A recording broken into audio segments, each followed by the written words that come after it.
সৌম, আমার দিকে তাকিয়ে বল, আর সত্যিই কোনো উপায় নেই? এখনো কি সবটা বদলে দেওয়া যায় না?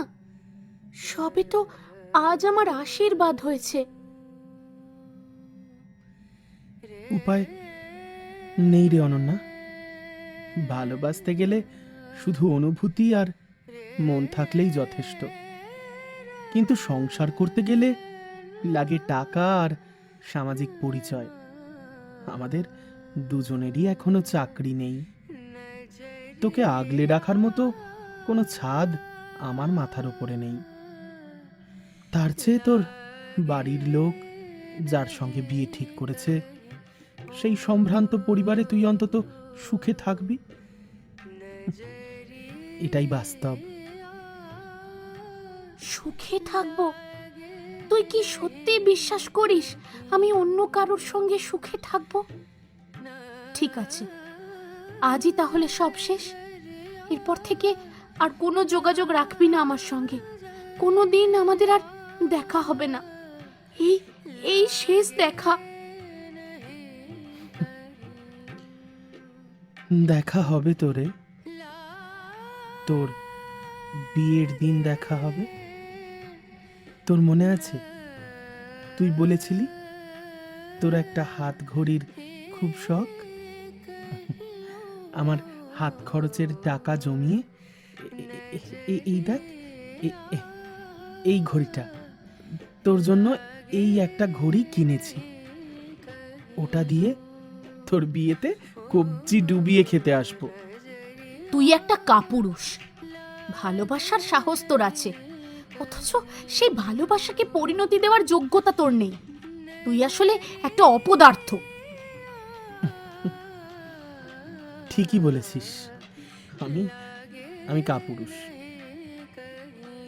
নিজের চোখের সামনে নিজের ভালোবাসাকে অন্যের হতে দেখা কাপুরুষতা ছাড়া আর কি বা হতে পারে? ঠিক আছে, তাহলে তাহলে তুই বসে থাক, আমি চলে যাচ্ছি। আসছি আমি। অনন্যা, অনন্যা, একটা কথা দে। এই জীবনে তুই অন্য কারো হলি মেনে নিলাম, অন্য কেউ তোকে ছোঁবে, অন্য কেউ তোকে ভালোবাসবে, এই বিষটুকু এই জন্মের মতো আমি না হয় সয়ে নেব, কিন্তু কথা দে আগামী যে কটা জন্ম আমাদের হবে তুই শুধু আমার হবি। সেখানে কোনো জাতপাত থাকবে না, কোনো অভাব আমাদের আলাদা করতে পারবে না। দিবি? কথা দিবি? অনন্যা আর নিজেকে সামলাতে পারল না। সমস্ত জেদ আর অভিমান ভেঙে চুরমার হয়ে গেল। সজোরে সৌমকে জাপটে ধরে কেঁদে উঠল ও। ওদিকে বিকেলের সূর্যটা তখন দিগন্তে অস্ত যাচ্ছে। আকাশ জুড়ে একাকিত্বের আভা। সময়ের সঙ্গে সঙ্গে সব কষ্ট হয়তো ফিকে হয়ে যায়, কিন্তু প্রথম ভালোবাসার এই ব্যর্থতা মনের কোনো এক কোণায় দগদগে ঘায়ের মতো চিরকাল থেকে যায়। যখনই কোনো ছোট ছোট স্মৃতি মনে উকি দেয়, সেই ক্ষত থেকে শুরু হয় নতুন করে রক্তপাত। হঠাৎ প্রেমে আসলো তুফান, ডুবলো তোরই মাঝে। স্বপ্নখানা ভাঙতে দেখি সেই তুমি নেই কাছে। বিনিদ্র রাত জাগবে দুজন, দু চোখ ভেজা ঘুম। আবির রঙে রাঙা হবে ভালোবাসার মরশুম।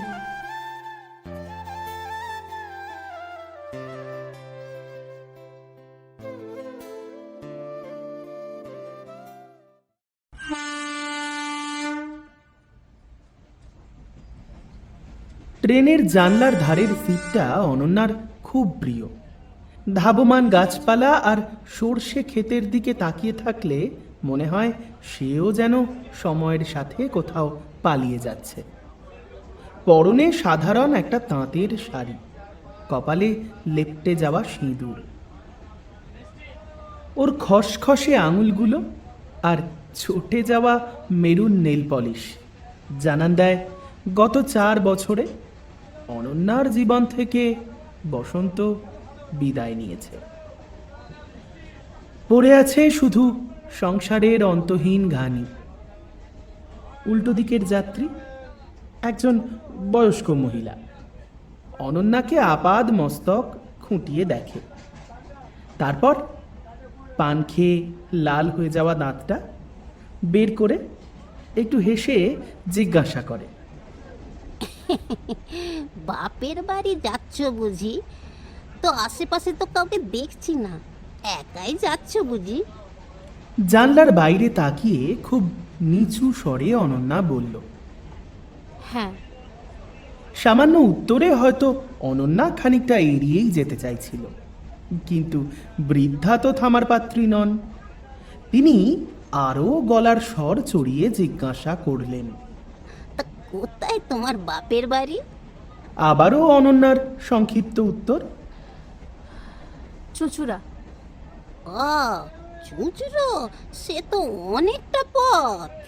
তো বাচ্চা কাচ্চারা সব কয়, তাদের তো দেখছি না। বাচ্চা কাচ্চার কথা শুনে অনন্যা বেশ অস্বস্তিতে পড়ল। না, কোনো বাচ্চা টাচ্চা নেই। একই বয়স্ক, তার উপর গুরুজনের সমান। তাই বৃদ্ধা ভদ্রমহিলা ভ্রু কুঁচকে শাসনের সুরে বলল, নেই? ওমা, তা কতদিন হলো বিয়ে হয়েছে? এই আজকালকার মেয়েদের এই দোষ আছে বাপু, বাচ্চা কাচ্চা নিতে বড্ড দেরি করে ওরা। এই তো আমার মেজ ভাসুরের ছেলে, বাচ্চা কাচ্চাই তো হচ্ছিল না। তারপর ওর বউটা ওই তারকেশ্বরে গিয়ে মানত করলো। বছর ঘুরতে না ঘুরতে গোলালো করে ছেলে হলো। তুমি ডাক্তার দেখিয়েছো তো, নাকি মানত টানত কিছু? এবার বেশ বিরক্ত হলো অনন্যা। গলায় স্বাভাবিকভাবেই এলো ঝাঁজ। না না, আমার ওসবের দরকার পড়েনি। বৃদ্ধা ভদ্রমহিলা আবারও আপাদ মস্তক দেখে নিল অনন্যাকে। তারপর খানিকটা সন্দিহান হয়ে বলল, তো তোমার স্বামী কি করে? ব্যবসা। এবার ভদ্রমহিলার নজর অনন্যার হাতে। হাতের শাঁখা পলা সিঁথির সিঁদুরের দিকে তাকিয়ে খানিক তৃপ্তির হাসি হাসল। তারপর বলল, তা যাই বলো বাপু, শাঁখা পলা পড়েছো বলে আমার বাপু ভালোই লাগছে। বেশ লক্ষ্মীমন্ত মেয়ে তো তুমি। অনন্যা এবার আর নিজেকে সামলাতে পারল না। ক্রমাগত প্রশ্নের খোঁচায় ভেতরের ধৈর্য এবার বাঁধ ভাঙল। ও সোজা হয়ে বসে স্থির এবং তীক্ষ্ণ দৃষ্টিতে বয়স্ক মহিলার দিকে তাকালো। তারপর খুব ঠান্ডা কিন্তু ধারালো গলায় জবাব দিল, শাখা পলা পরে খুব ভালো লাগছে দেখতে, তাই না?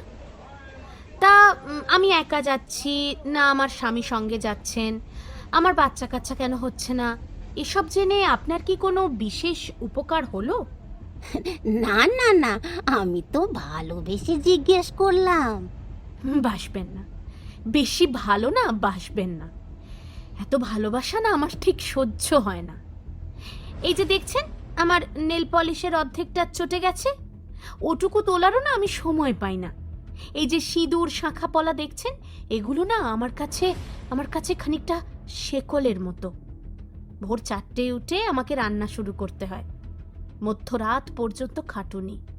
এই যে হাওড়া থেকে ট্রেনে চেপে চুঁচুড়া যাচ্ছি, এই 1-1.5 ঘন্টার সফরটাই না আমার একমাত্র নিজের সময়, আমার একটু মুক্তির জায়গা।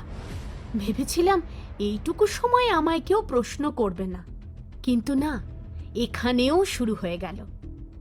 তরকারিতে কেন নুন কম, বাচ্চা কেন হচ্ছে না, কেন তারকেশ্বরে মানত করছো না। আচ্ছা মাসিমা, এই শাসনের ছড়িটা কি সঙ্গে করে নিয়েই আপনারা ঘোরেন? মেয়েদের দেখলে কি এই প্রশ্নগুলোই জিজ্ঞাসা করতে ইচ্ছা করে? আমাদের প্রতি আপনাদের একটুও সহানুভূতি থাকতে নেই না? শুধু এই সাজটুকুই আমাদের পরিচয়? আমাদের রক্ত মাংসের কষ্টগুলো কোনোদিন নজরেও পড়ে না, না আপনাদের? বৃদ্ধা বেশ অবাক। কি বলছে মেয়েটা কিছুই তো বুঝতে পারছে না। এমন কোনো প্রশ্ন তো করা হয়নি যার জন্য এত রাগ দেখানো দরকার। তাই এবার মুখটা কুঁচকে খানিকটা বিড়বিড় করে নিজের মনে মনেই বলে উঠল বৃদ্ধা, ওরে বাবা গো, কি চোপা গো মেয়ের, একেবারে অলক্ষী। বয়স্ক মহিলা কথাটা বিড়বিড় করে বলার চেষ্টা করলেও স্বভাবজাত ভঙ্গিতে কথাগুলো একটু জোরেই বেরোলো মুখ দিয়ে, আর সেগুলো কানে যেতেই ফেটে পড়ল অনন্যা।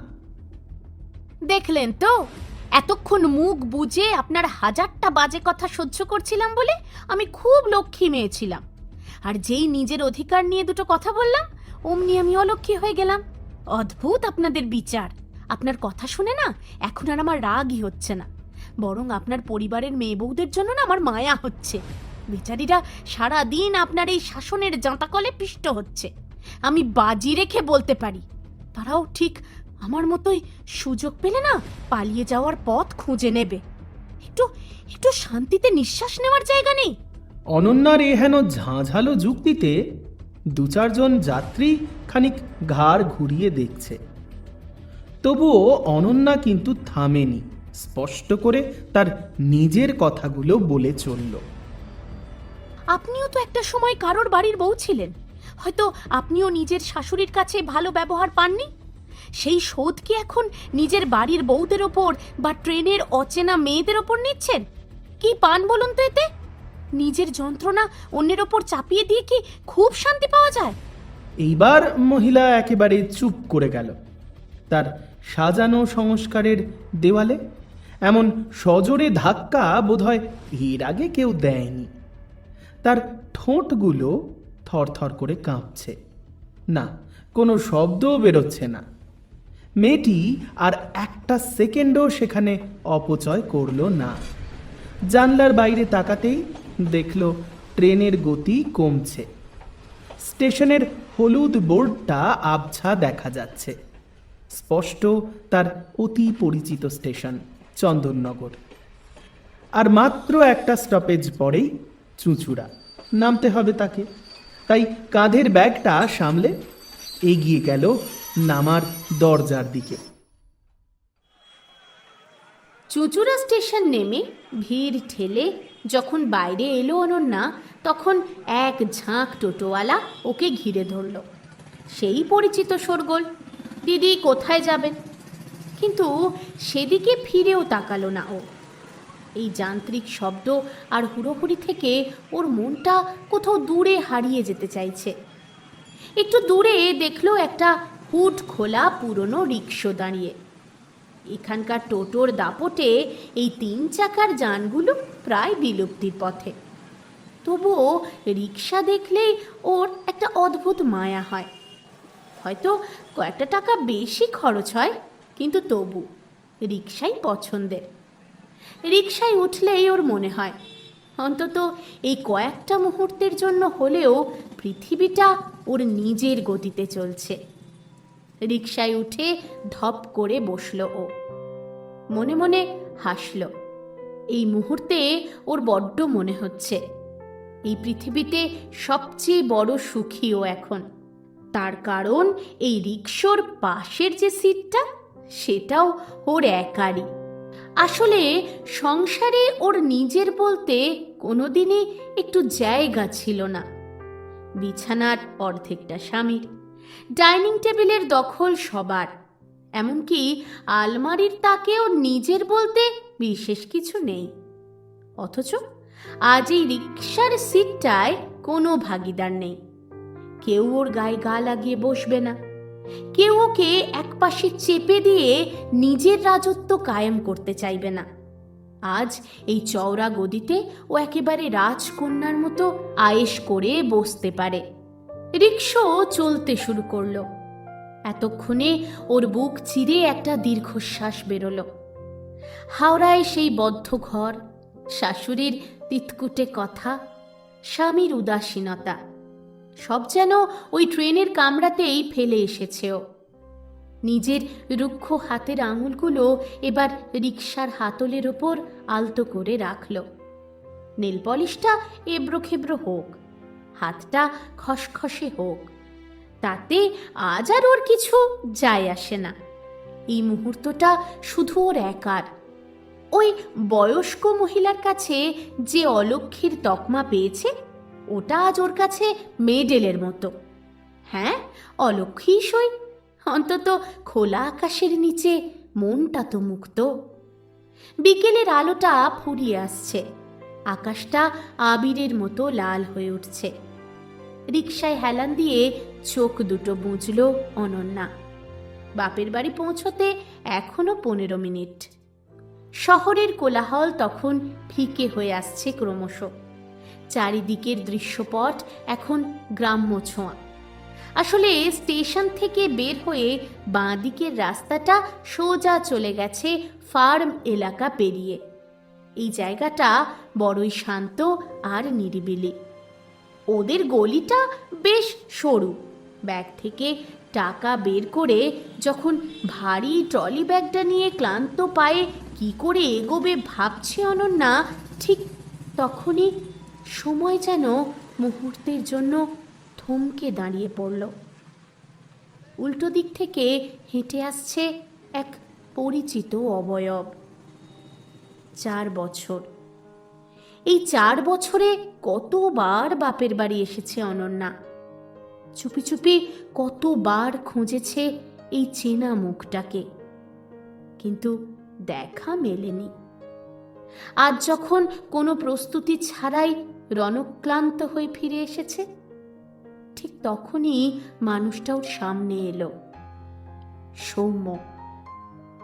বুকের ভেতরটা হঠাৎ যেন মোচড় দিয়ে উঠল অনন্যার। সৌম্যর দিকে তাকিয়ে নিজের চোখকে যেন বিশ্বাস করতে পারল না। 25-এর সেই প্রাণবন্ত সৌম্যর বদলে এখন কেমন যেন ভেঙে পড়া একটা মানুষ। মাত্র কয়েক বছরেই এভাবে বদলে গেছে। পরনে একটা শার্ট, কাঁধে একটা ঝোলা ব্যাগ, মাথার সামনের দিকটায় চকচক করছে বেশ কিছু পাকা চুল, চোখের নিচে কালচে ছোপ। সৌম্য বোধহয় অনন্যাকে লক্ষ্য করেনি, অথবা দেখেও চিনতে পারেনি। বিষণ্ণ চেহারার অনন্যা সৌম্যর কাছে যে একেবারে অপরিচিত। নির্বিকারে অনন্যার পাশ কাটিয়ে অনন্যা যে রিকশা থেকে নামল, সেই দিকেই এগিয়ে গেল সৌম্য। অনন্যা এক পাশে সরে দাঁড়ালো, ভাবল ডাকবে, কিন্তু পরক্ষণেই অদ্ভুত একটা শূন্যতা। কি হবে ডেকে? যখন একে অপরের দিকে হাত বাড়িয়ে দিতেই পারবে না, তখন স্মৃতির ছাই ঘেঁটে আর কি লাভ? ভাগ্যের পরিহাসে সম্পর্কের নামটাই যে হারিয়ে গেছে। এখন শুধু শুধু সময়ের অপচয়। অনন্যা যখন বকুলতলা লেনের সেই চেনা গেটটা ঠেলে বাড়ির ভেতরে ঢুকল, তখন বিকেলের শেষ আলোটুকুও মুছে গিয়ে সন্ধ্যের অন্ধকার নামতে শুরু করেছে। বারান্দায় ল্যাম্পপোস্টের আবছা আলোয় দেখা যাচ্ছিল কলতলায় রাখা বালতি আর একপাশে অযত্নে বেড়ে ওঠা কিছু টবে ঘেরা গাছ। একটা সময় এই গাছগুলো ছিল অনন্যার ভারী প্রিয়, বড় যত্ন করে দেখভাল করত প্রতিদিন। আজ ওদের গায়েও যেন যত্নের অভাব স্পষ্ট। টবগুলোর দিকে তাকিয়ে মনের খেয়ালে কলিং বেলের উপর চাপ দিতেই মা দরজা খুলল। আরে তুই, কোনো খবর নেই, কিছু নেই, হঠাৎ একলা এলি? জামাই আসেনি? অনন্যা ক্লান্ত শরীরটা কোনো মতে টেনে ভিতরে ঢুকল, যদিও ওর গলার স্বরে একরাশ বিরক্তি। হ্যাঁ মা, একলাই এলাম। ভেতরে ঢুকতে দেবে নাকি দরজায় দাঁড় করিয়েই জেরা করবে? ও মা, তা কেন? আয় আয়, কিন্তু ফোনে একবার বলতিস, আমি তো কিছুই রেঁধে রাখিনি। তোর প্রিয় মাছটাও নেই আজ, আগে বললে সব গুছিয়ে রাখতাম। তুই কিচ্ছু জানালি না কেন রে? সব ঠিক আছে তো? অনন্যা ততক্ষণে সোফায় বসে নিজের মাথাটা দু হাতের তালুতে চেপে ধরেছে। মায়ের এই অবিরত প্রশ্নের তোর যেন ট্রেনের সেই বয়স্ক মহিলার কথাই মনে করিয়ে দিচ্ছে বারবার। সব সময় কি জানিয়েই আসতে হবে মা? এই বাড়িটা কি আর আমার নেই? আসতে গেলে কি এখন পারমিশন বা অ্যাপয়েন্টমেন্ট লাগবে? না রে, তা কেন হবে? এ তো তোর নিজেরই বাড়ি। আমি তো শুধু অবাক হলাম তাই। শরীরটা কি খারাপ তোর? মুখটা এমন দেখাচ্ছে কেন? শরীর ঠিক আছে মা, আমি একটু শোবো, পরে কথা বলছি। এখন জিজ্ঞাসা করো না কিছু প্লিজ। অনন্যা নিজের পুরনো ঘরটার দিকে পা বাড়ালো, যে ঘরটায় একসময় সৌম্যর সঙ্গে কাটানো মুহূর্তগুলোর স্বপ্ন বুনেছিল। আজ সেখানে কেবল ধুলো আর নিস্তব্ধতা। মায়ের উদ্বিগ্ন মুখটা দরজার ওপাশেই রয়ে গেল। অনন্যা বিছানায় গা এলিয়ে দিয়ে সিলিং ফ্যানের দিকে তাকিয়ে রইল।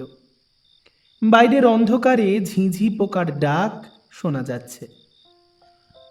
কিছুক্ষণ আগেই দেখা সেই সৌম্যর জীর্ণ চেহারাটা বারবার চোখের সামনে ভেসে উঠছে। ও কি তবে অনন্যাকে সত্যিই চিনতে পারেনি, নাকি চিনেও অচেনা হওয়ার অভিনয় করে পাশ কাটিয়ে চলে গেল? এই বাড়ি, এই শহর আর এই স্মৃতিগুলো সবই এখন অনন্যার কাছে এক গোলক ধাঁধার মতো মনে হচ্ছে। শুয়ে থাকতে থাকতে অনন্যা একভাবে ছাদের দিকে তাকিয়েছিল। তখনই হ্যান্ডব্যাগটার ভেতরে ফোনটা বেজে উঠল। স্ক্রিনে নামটা দেখে অনন্যার ঠোঁটের কোণে এক চিলতে হাসি ফুটে উঠল। আশিস কল করছে। না, আশিস ওকে ভালোবাসে বলে খোঁজ নিতে ফোন করেছে এমনটা নয়। ও ফোন করেছে কারণ ওর তথাকথিত সম্মান আজ সংকটে। বাইরের জগতের কাছে যে লোকটা নিজেকে ধোয়া তুলসী পাতা আর উচ্চশিক্ষিত হিসেবে জাহির করে, তার স্ত্রী রাগ করে বাপের বাড়ি চলে এসেছে। এই খবরটা রটলে তার আভিজাত্যের মুখোশ খসে পড়বে না?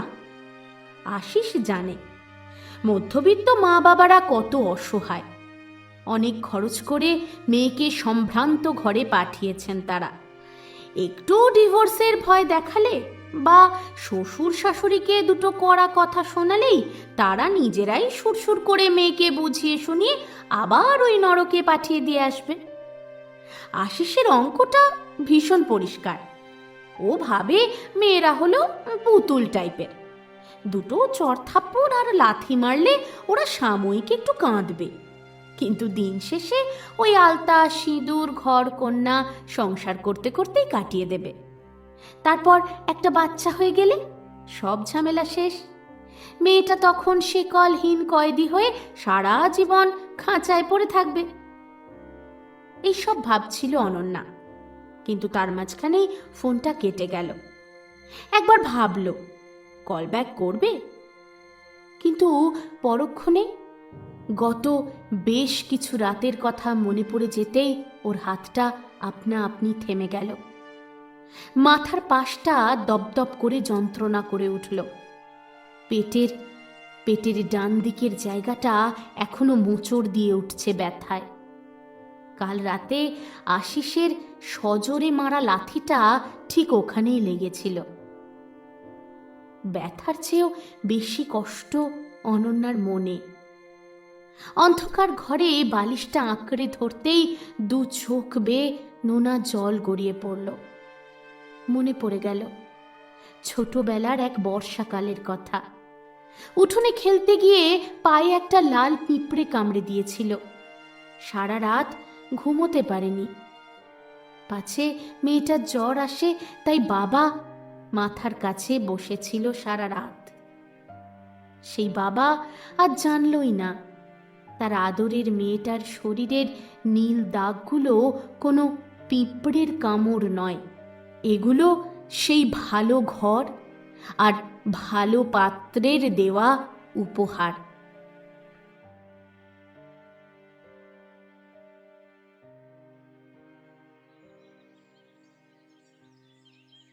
সকাল তখন প্রায় 8টা বাজতে চলল। রোদের তেজ বাড়ছে, কিন্তু অনন্যার ঘরের দরজাটা ঠায় বন্ধ। সবিতা দেবী দু একবার লিকার চা নিয়ে দরজার সামনে গিয়েও ফিরে এসেছে। ভাবছে, আহা, মেয়েটা ও বাড়িতে বড্ড খাটাখাটনি করে। শ্বশুর শয্যাশায়ী, শাশুড়ি পান থেকে চুন খসলে কথা শোনায়, আর জামাই মানুষটা বেশ রাশ ভারী। বন্ধু বান্ধব নিয়ে আসর বসাতে ভালোই বাসে। রান্নার লোক থাকলেও আশিসের আবার অনন্যার হাতের রান্না ছাড়া চলে না। সবিতা দেবী ভাবে, মেয়েটা তো বাপের বাড়ি এলে একটু জিরিয়ে নিতে চায়, কিন্তু গতকাল রাত থেকে অনন্যার এই অস্বাভাবিক নীরবতা আর ঘরের কোণে মুখ গুঁজে পড়ে থাকাটা এবার তার মনে সন্দেহের জন্ম দিচ্ছে বইকি। বাধ্য হয়েই ড্রয়িং রুমে গেল। সেখানে তার স্বামী খবরের কাগজে তখন মুখ গুঁজে বসে রয়েছে। হ্যাঁ গো, শুনছো? মেয়েটা ওভাবে হুট করে চলে এলো, মুখটা শুকিয়ে এতটুকু হয়ে আছে। আমার কেন জানি মনে হচ্ছে কিছু একটা হয়েছে। জামাইকেও তো সাথে দেখলাম না। আরে ধুর, তুমি শুধু শুধু চিন্তা করো। শ্বশুর বাড়িতে স্বামী স্ত্রীর মধ্যে একটু আধটু ঝগড়াঝাটি হয় না নাকি? হয়তো ওসবই কিছু হবে, ঠিক হয়ে যাবে। না গো, সাধারণ ঝগড়া হলে কি আর এভাবে না বলে কয়ে চলে আসে? আমি জিজ্ঞেস করতেই কেমন তেড়ে এলো, বলল নিজের বাড়িতে আসতে নাকি এখন থেকে জানিয়ে আসতে হবে। ছাড়ো তো, ও একটু ক্লান্ত হয়তো, পরে কথা বলে নিও। ধুর, তুমি তো সব ব্যাপারেই হালকা। তোমার মেয়ের যা মেজাজ হয়েছে না, 4 বছর বিয়ে হয়ে গেল, একটা বাচ্চা কাচ্চাও হলো না, এসব নিয়ে মুখ ফুটে কিছু বললেই হলো। কথা বলতে গেলেই এখন 10 কথা শুনিয়ে দেয়। আমার তো বাবু খুব ভয় করছে, জামাইয়ের বাড়িতে অশান্তি পাকালো কিনা কে জানে। ঘরের বাইরেই সবিতা দেবীর উৎকণ্ঠা, আর ড্রয়িং রুমে বাবার নির্লিপ্ততা। কোনো কিছুই অনন্যাকে স্পর্শ করছে না। ও এখন অন্য যুদ্ধে ব্যস্ত। সারা রাত চোখের পাতা এক করতে পারেনি। হাতের স্মার্টফোনটাই এখন একমাত্র অস্ত্র। সারা রাত ধরে খুঁজে চলেছে কিছু শব্দের মানে: separation, divorce, mutual, alumni, contest. শব্দগুলো এর আগে বইয়ে বা সিনেমায় দেখেছে, কিন্তু নিজের জীবনে এগুলো প্রয়োগ কিভাবে করতে হয় তার কোনো ধারণা অনন্যার নেই। একজন সাধারণ গৃহবধূ হিসেবে সে কিভাবে লড়বে আশিসের মতো একজন পোড় খাওয়া অভিজ্ঞ ব্যবসায়ীর বিরুদ্ধে? আশিসের টাকা আছে, ক্ষমতা আছে, আর আছে সমাজের প্রভাব। অনন্যার হাতে আছে শুধু এক বুক ঘৃণা আর মুক্তির অদম্য তৃষ্ণা। অনন্যার খুব বেশি কিছু চাই না, ও কোনো খোরপোশ চায় না, আশিসের সম্পত্তির ভাগ চায় না। ওর চাই শুধু মুক্তি, এই নরক থেকে, এই লাথি ঝাঁটা খাওয়া জীবন থেকে একটু নিঃশ্বাস নেওয়ার অধিকার। কিন্তু এই পথটা কত বড় আর কত অন্ধকার সেটা ভেবেই শিউরে উঠছে। কাকে বলবেও নিজের মনের কথা? কার কাছে চাইবে পরামর্শ? নিজের বাবা মায়ের উপর ভরসা করার উপায় নেই। অনন্যা জানে এই কথা কানে যাওয়া মাত্রই ওনারা কান্নাকাটি শুরু করবেন। বাবা হয়তো আভিজাত্যের দোহাই দেবে, মা সমাজ আর লোকলজ্জার দোহাই দিয়ে বলবে মেয়েদের একটু আধটু সহ্য করতে হয়, মানিয়ে গুছিয়ে ফিরে যা। কিন্তু অনন্যা আজ স্থির প্রতিজ্ঞ। দেওয়ালে পিঠ ঠেকে গেলে মানুষ যেভাবে মরণ কামড় দেয়, অনন্যাও আজ ঠিক তাই। ও ঠিক করে নিয়েছে, জীবন শেষ হয়ে গেলেও ও আর ওই বাড়িতে ফিরবে না। আশীর্বাদের সেই চন্দনের টিপ থেকে আজকের এই কালশিটে পড়া পেট, এই দীর্ঘ রাস্তা তাকে অনেক কিছু শিখিয়ে দিয়েছে। একা লড়াই করাটা কঠিন, কিন্তু দাসের মতো বেঁচে থাকার চেয়ে সেই লড়াইটা অনেক বেশি সম্মানের। অনন্যার ছোটবেলার প্রিয় বান্ধবী তিথি যেমন চঞ্চল তেমনই বাস্তববাদী। চুঁচুড়াতেই ওর বাড়ি, ওরা একই সঙ্গে স্কুলে পড়তো। ওর শ্বশুর বাড়িতেও বেশ সমস্যা ছিল, তবে এখন ও আর ওর হাজবেন্ড এই চুঁচুড়াতেই একটা ফ্ল্যাট ভাড়া নিয়ে থাকে।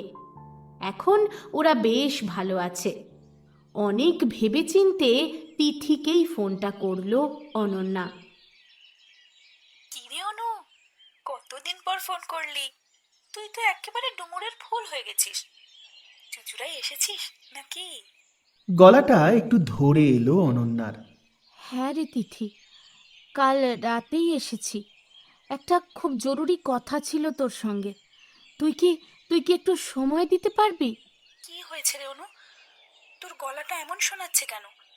কোনো সমস্যা? বল আমায়। সমস্যা নয় রে তিথি, আসলে সব শেষ হয়ে গেছে। আমি আর ওই বাড়িতে ফিরে যাব না। এবার আমার মুক্তি চাই, কিন্তু কিভাবে কি করতে হয় আমি তো কিছুই জানি না। জানিসই তো, ও অনেক প্রভাবশালী মানুষ। আমাকে আইনি লড়াইটা তো জিততে হবে।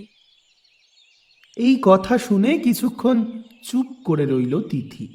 তারপর অত্যন্ত দৃঢ় গলায় বলল, একদম ঘাবড়াবি না। আমি জানতাম এমনটাই হবে। এর আগেও আমি তোকে বলেছি অনু, ওরকম একটা টক্সিক মানুষের সঙ্গে সংসার করা যায় না। কথায় কথায় যে ভুল ধরে, গায়ে হাত তোলে, সে একটা জানোয়ার ছাড়া আর কিছুই নয়। শোন শোন, আমার এক উকিল কাকু আছেন, খুব ভালো মানুষ। কোর্টের বিষয়গুলো উনি তোকে সমস্তটা সহজেই বুঝিয়ে দেবেন। তুই কি আজকে বেরোতে পারবি? একটু ইতস্তত করে অনন্যা জবাব দিল, হ্যাঁ, মানে মা বাবাকে তো না জানিয়েই বেরোতে হবে। ওরা জানলে ঠিক আটকে দেবে। তুই কি আমার সঙ্গে কোর্টে যেতে পারবি? মানে আমি একা বোধহয় পারবো না রে, আসলে সাহস পাচ্ছি না। পাগল নাকি? আমি থাকবো তো তোর সাথে, একদম চিন্তা করিস না। তুই ঠিক 11টার সময় স্টেশনের মোড়ে চলে আসবি। আমি ওখানে থাকবো, আর আমরা একসাথেই উকিল কাকার কাছে যাব। শোন অনু, লড়াইটা কঠিন, কিন্তু তুই একা নস। মনে রাখবি, সম্মান নিয়ে বাঁচাটা কোনো অপরাধ নয়। জানলার বাইরে তাকিয়ে একটু উদাস কণ্ঠে অনন্যা বলল, জানি না রে কি হবে, তবে আমি হার মানতে চাই না।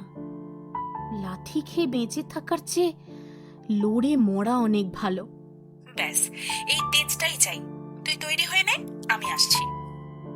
ফোনটা রেখে অনন্যা আলমারি থেকে একটা সাধারণ সুতির কুর্তি বের করল। মাথায় সিঁদুরটুকু আজ সে আর ছোঁয়ালো না। তিথির গলার জোরটা যেন ওর মনের ভেতরেও একটু বারুদ ভরে দিল।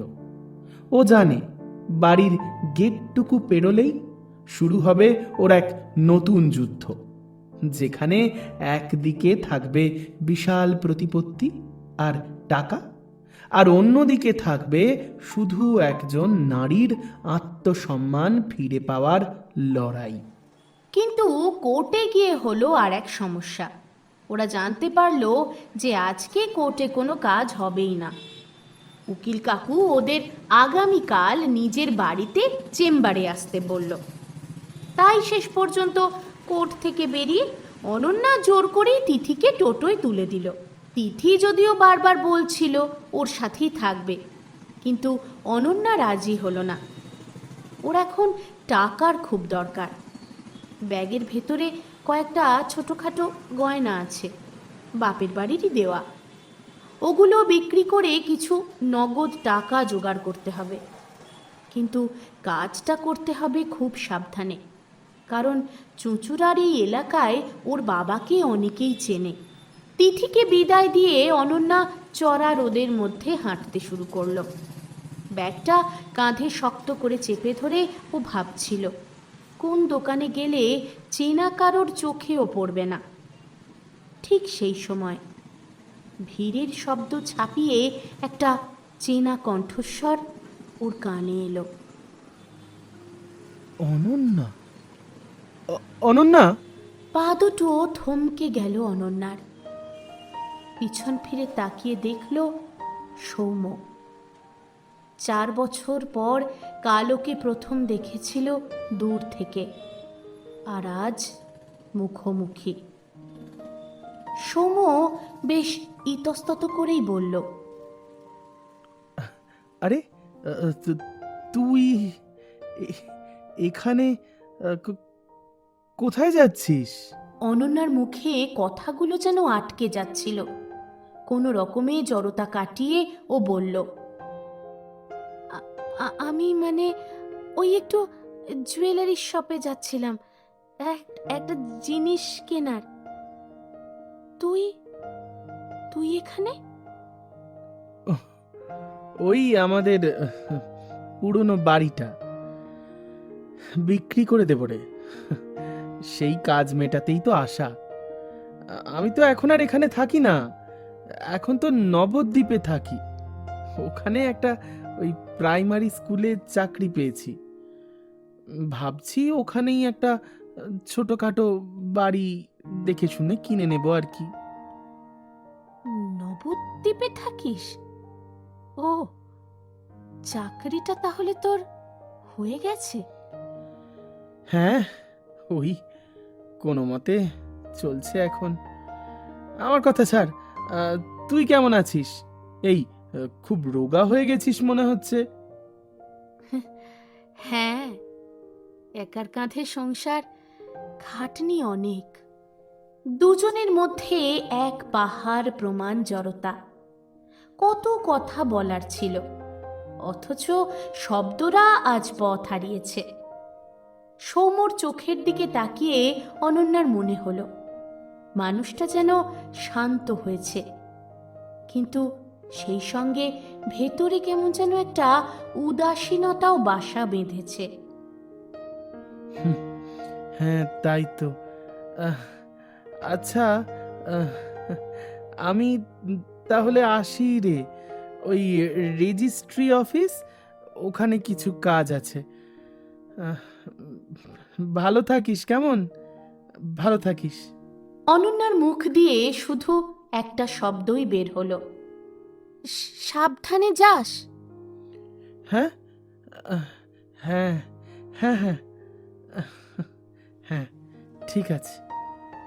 সৌম্য ভিড় ঠেলে এগিয়ে চলল। অনন্যা তাকিয়ে রইল ওর যাওয়ার দিকে। সত্যিটা বলতে চেয়েও বলতে পারল না, আটকাতে চেয়েও পারল না। বুকের ভেতরটা হঠাৎ হাহাকার করে উঠল। আজ যদি সৌম্যর হাতটা ধরে থাকতো, তবে হয়তো জীবনটা অন্য রকমের হতো। মনে পড়ে গেল ওদের সেই ক্লাস 11-এর কথা। অবিনাশ মাস্টার মশাইয়ের সেই বাংলা ব্যাচ। মাস্টার মশাই যখন সাহিত্যের ইতিহাস পড়াতেন, অনন্যা আর সৌম্য বসে বসে কত রকম ভবিষ্যতের রঙিন স্বপ্ন বুনত। অথচ আজ সেসবই ইতিহাস। সৌম্যর এখন তবু একটা চাকরি আছে, পরিচয়ও আছে, যা 4 বছর আগে ছিল না। সত্যি সময়ের কি নিষ্ঠুর পরিহাস। হ্যাঁ, শোনো, রাধার দশাটা একবার কল্পনা করো। রজনী সামনা ঘন ঘন দিয়া গর্জনা, রেমে ঝেমে শব্দে বাড়ি খেয়ে বাজে শ্রাবণের অঝোর ধারা, তার ভেতর বিরহের দহন। দেখা হওয়ার আগেই মনে যে প্রেমের বীজ অঙ্কুরিত হয়, তাকেই বলে পূর্ব রাগ। এই ব্যাকুলতা যার ভেতর নেই, সে ঠিক বৈষ্ণব পদাবলীটা বুঝবে না। পড়াতে পড়াতে হঠাৎ মাস্টার মশাই চোখ মেললেন, দেখলেন তার ঠিক বাঁদিকে বসা সৌম্যর দৃষ্টি বইয়ে নেই, বরং সে পাশের চেয়ারে বসা অনন্যার হাতের আঙুলের হিল্লোল দেখছে তন্ময় হয়ে। অনন্যাও আর চোখে সেটা দেখছে আর মৃদু মৃদু হাসছে। অবিনাশবাবু চশমাটা টেবিলের উপর রাখলেন। তারপর ঘরটা হঠাৎ নিস্তব্ধ হয়ে গেল মাস্টার মশাইয়ের গম্ভীর কণ্ঠে। সৌম্য, তোমার চোখে তো দেখছি বিদ্যাপতির চাইতেও বেশি অনুরাগ।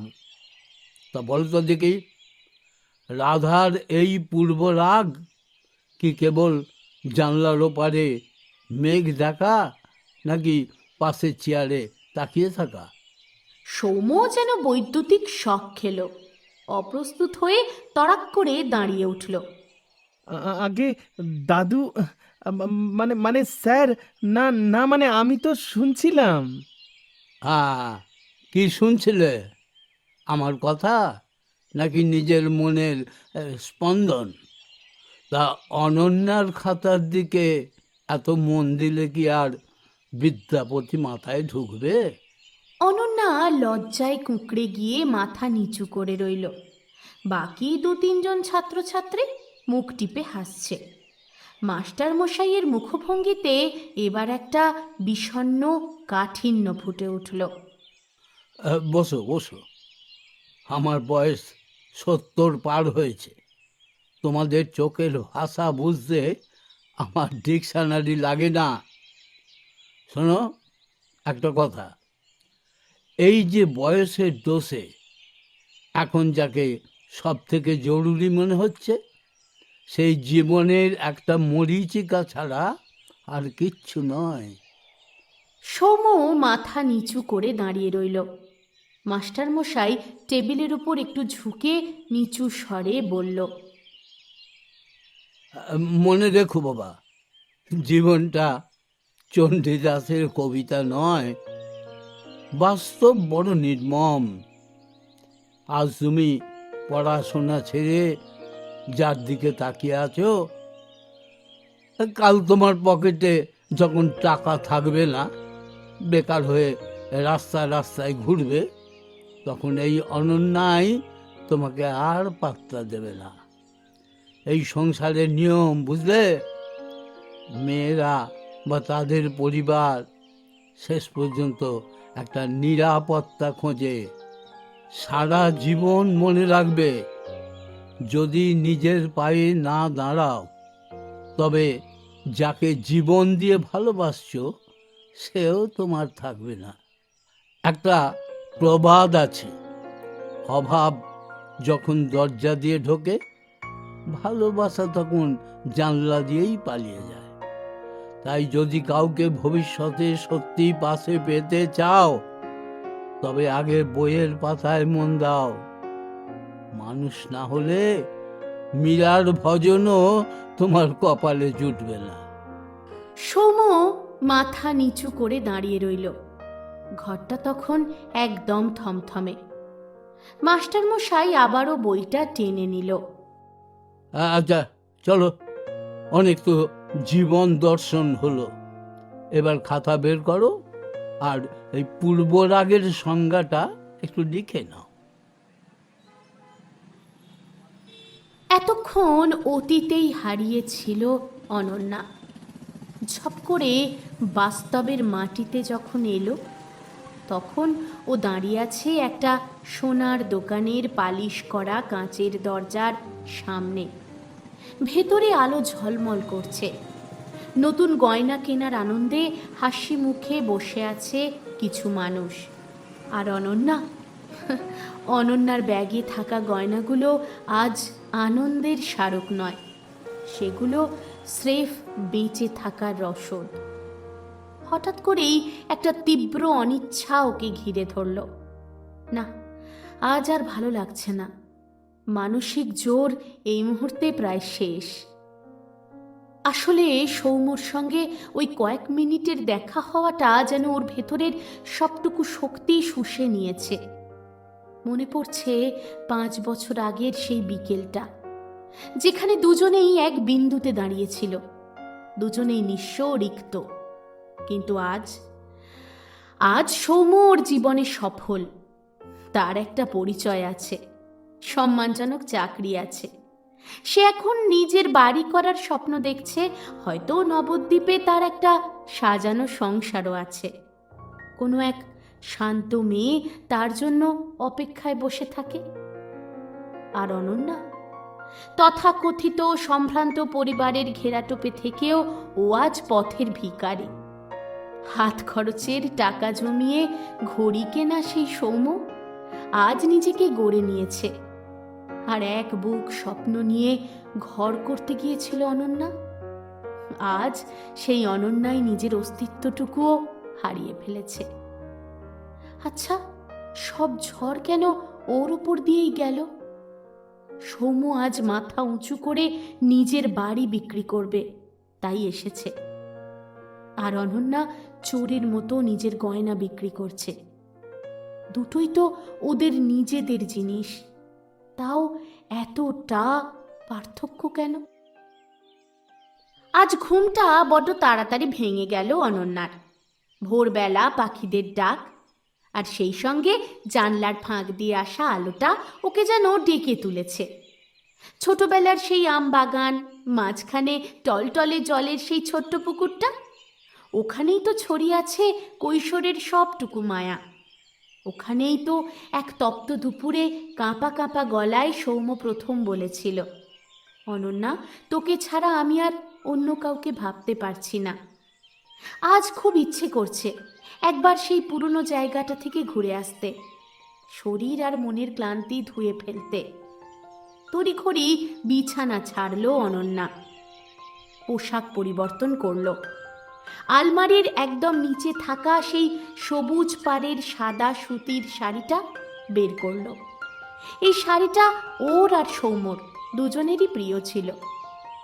তড়িঘড়ি সেটাই পরে নিল ও। শাড়িটা পরেই হাসি পেল। এই শাড়ি পরা অবস্থায় সৌম্যকে দেখলেই বলতো, তোকে একদম সুচিত্রা সেনের মতো লাগছে। সাদা কালো পর্দা ভেদ করে যেন একেবারে মিসেস সেন নেমে এসেছেন। আয়নার সামনে দাঁড়িয়ে অনন্যা দেখল শাড়ির রংটা হয়তো একটু ফিকে হয়ে গেছে, কিন্তু তাই বলে স্মৃতিগুলো কিন্তু একেবারে টাটকা রয়েছে, একটুও ফেড হয়নি। পা টিপে টিপে দরজা খুলে বাইরে বেরোলো অনন্যা। মা বাবা ঘুমোচ্ছে, এখন যদি তাদের ঘুম ভাঙে হাজারো কৈফিয়ত দিতে হবে। অনন্যার কথা বলতে ইচ্ছে করছে না।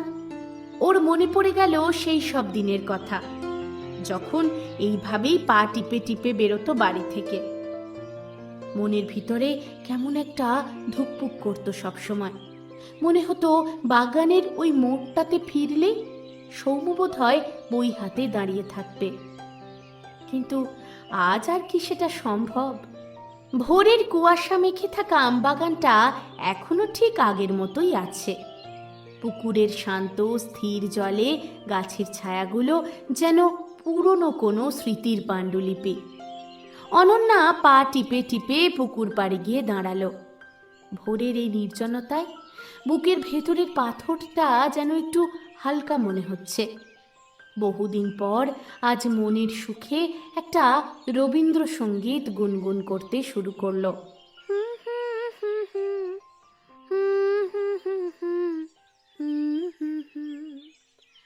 আপনাকে লুকিয়ে রাখা ধুলার ঢাকা ধুইয়ে দাও, আলোকের ঝরনা ধারায় ধুইয়ে দাও।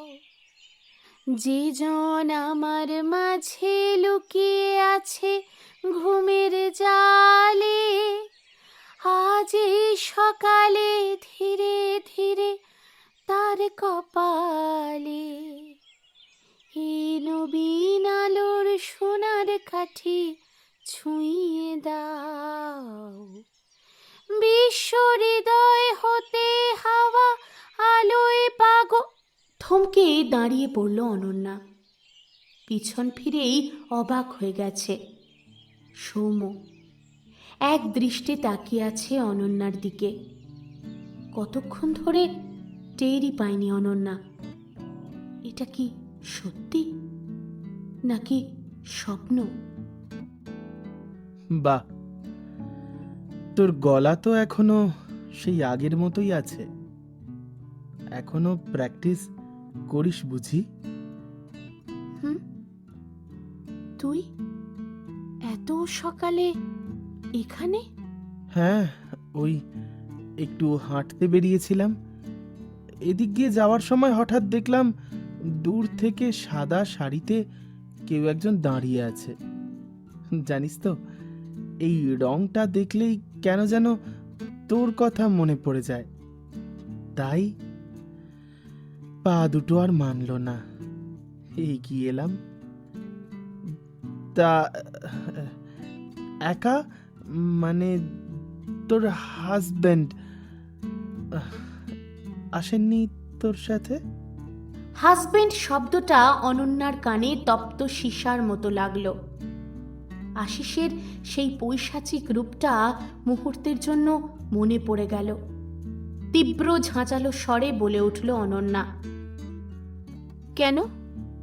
আমি কি কোনো গৃহপালিত পশু যে আমাকে বাইরে বের করতে হলেও মালিককে সাথে করে নিয়ে আসতে হবে? একাই এসেছি, কেন আসতে পারি না? সৌম্য একটু থতমত খেয়ে গেল। অনন্যার কণ্ঠে বেশ রাগ, এরকম এর আগে শোনেনি। ওর শান্ত চোখের জায়গায় আজ যেন এক চাপা আগ্নেয়গিরি। এই সরি অনু, মানে অনন্যা, আমি আসলে ওভাবে বলতে চাইনি। ঠিক আছে, তুই বোধহয় একটু একা সময় কাটাতে চাইছিস। আমি তাহলে বরং চলি আজ। না না না, থাক না, কতদিন পর দেখা হলো। চল না একটু বসি, আড্ডা দি। এই রে, আমাদের দুজনকে এভাবে একসাথে দেখলে আবার পাড়ার লোকেরা যদি কিছু মনে করে, জানিসই তো পাড়ার লোকজনেদের।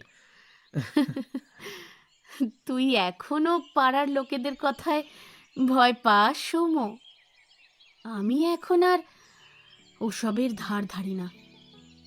জীবনটা এমন এক জায়গায় দাঁড়িয়েছে যেখানে লোকের কথা বড্ড তুচ্ছ লাগে।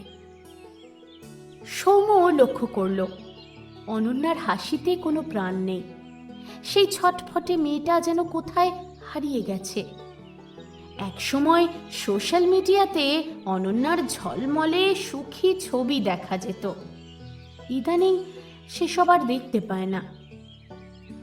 আচ্ছা, তোর শরীর ঠিক আছে তো রে?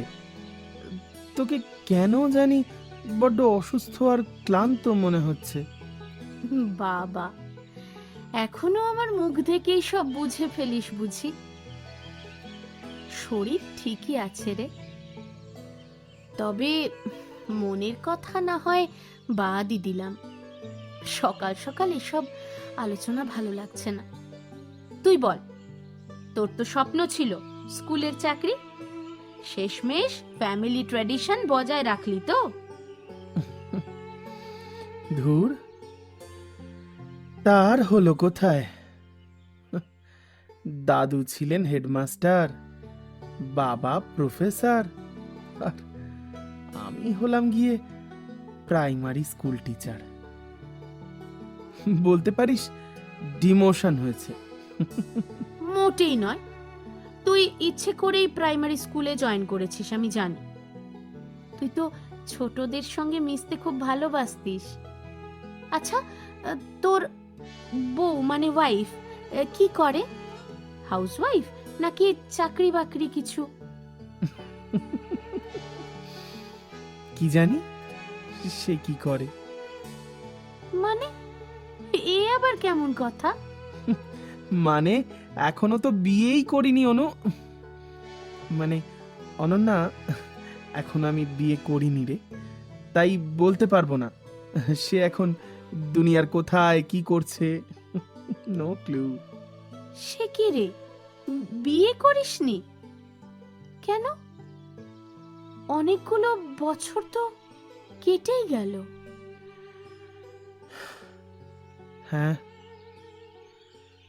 একজনকে কথা দিয়েছিলাম, কিন্তু শেষমেশ কথা রাখতে পারিনি। সেই অপরাধবোধ থেকে ঠিক করেছি আর কোনোদিন কাউকে কোনো অঙ্গীকার করব না। একলা মানুষ, নিজের মতো আছি, এইটাই তো বেশ ভালো। কি বলিস? অনন্যার বুকের ভিতরটা টনটন করে উঠল। এক মুহূর্তের জন্য মনে হলো সময়টা যেন সেই ক্লাস 11-এর বাংলা ব্যাচে ফিরে গেছে। তবে যে বাড়ি করবি বললি, কার জন্য বাড়ি করবি? কেন? গাছের জন্য। তুই তো জানিস আমার গাছের খুব শখ। ভেবেছি একটা ছোট্ট একতলা বাড়ি করব, আর সাথে থাকবে একটা বিরাট বাগান। মানুষ না থাকলেও গাছেরা তো থাকবে। শেষ জীবনটা না হয় ওদের কোলেই কাটিয়ে দেব। অনন্যা কিছু একটা বলতে যাচ্ছিল, তখনই দূরে চেনা দু একজনকে আসতে দেখেই সচেতন হয়ে উঠল। ও জানে ওর পরিচয় এখন বদলেছে, তার উপর ওর আর সৌম্যর সম্পর্কের ব্যাপারে সবাই জানে।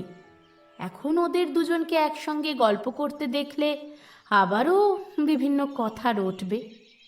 অনন্যা তাড়াতাড়ি বলে উঠল, ঠিক আছে সৌম্য, অনেকক্ষণ তো কথা হলো, এবার বাড়ি যাই। মা বাবাকে না বলেই চলে এসেছি রে, খুঁজতে শুরু করবে আবার। ভালো থাকিস। অনন্যা দ্রুত পায়ে বাড়ির দিকে এগিয়ে গেল। হঠাৎ সৌম্য ডাকল, অনু। অনন্যা থমকে দাঁড়ালো। হ্যাঁ?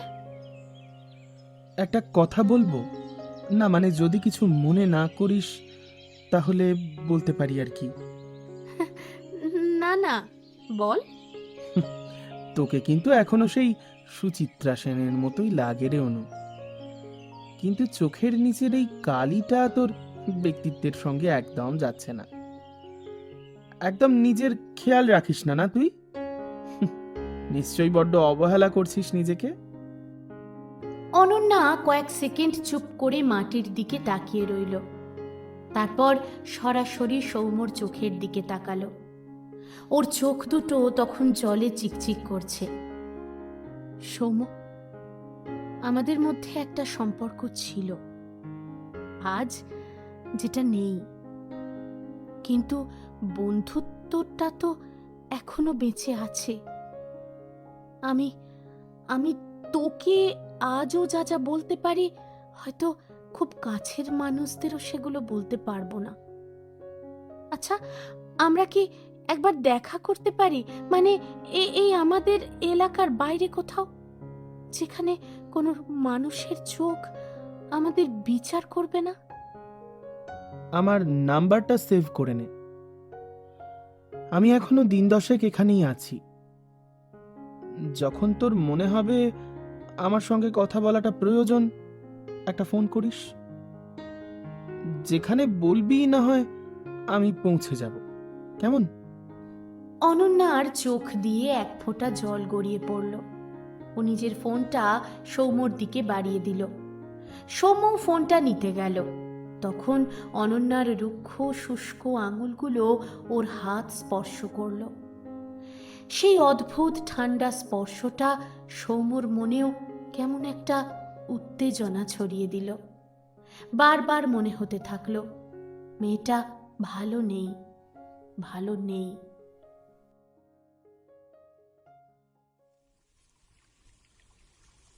কি বলছিস কি অনু? ডিভোর্স? আচ্ছা, এমন কি হলো যে শেষ পর্যন্ত ডিভোর্সের সিদ্ধান্ত নিতে হবে? গঙ্গার ওপেন এয়ার রেস্টুরেন্টটায় তখন বিকেলের শেষ আলো। দূরে একটা নৌকো মাঝ গঙ্গায় স্থির হয়ে আছে। টেবিলের ওপর কফি নিয়ে বসে আছে অনন্যা আর সৌম্য।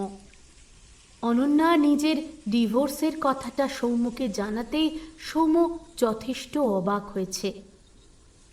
আরে কি হলো, চুপ করে কেন আছিস? আমাকে বল অন্তত। না মানে কি এমন হলো?